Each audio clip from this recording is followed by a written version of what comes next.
Hello everyone. Today we will talk about how to fix the app of Spotify. You will go to settings. Then we click on apps. After that you will search the app Spotify and you will click. Then you will on force stop. After that you will go to storage. Then we click on clear cache.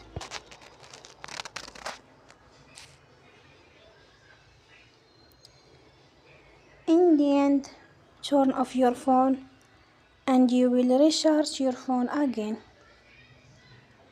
Don't forget to support us by like and subscribe. See you next time and thank you for watching.